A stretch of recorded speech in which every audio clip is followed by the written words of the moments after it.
Immigration is the action of coming to live permanently in a foreign country.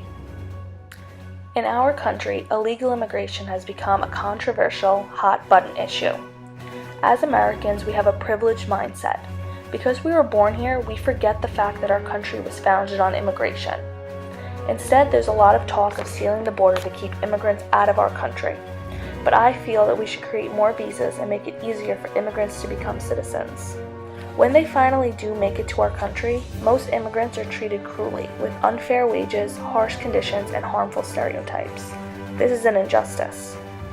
There's a lot of talk that immigrants are taking our jobs, but the fact is Americans don't realize that immigrants are the backbone of our economy, and they're taking the jobs that we refuse to do. Though unemployment is up to an alarming 8%, every American citizen wants a job that includes health insurance, Social Security, benefits, bonuses, and vacation times. What they don't realize is that migrant workers are taking jobs that are 14-hour days, and they're getting paid $4 or $6 an hour if they're lucky. They are taking jobs that most Americans frown upon. So by doing so, immigrants are the ones actually stimulating our economy by adding consumers and keeping costs low due to cheap labor. The next stigma is that immigrants are freeloaders because they don't pay taxes and they just mooch off the system. But because they aren't citizens, they're actually exploited in the United States. There are several cases where immigrants are forced into involuntary servitude and literally locked up and chained in basements. These cases are a dime a dozen, and they're happening in our own backyard, yet we don't hear anything about them.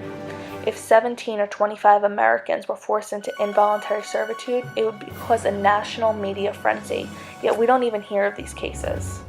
Finally, people think that we should spend more money tightening up our borders. But in 2011, the government spent nearly $3.6 billion on border patrol, yet there was still 11.2 immigrants residing illegally in our country. To give you an idea, 11.2 million is the population of New York City and Los Angeles combined. With $3.6 billion, we could help poverty, world hunger, national debt, unemployment, and healthcare.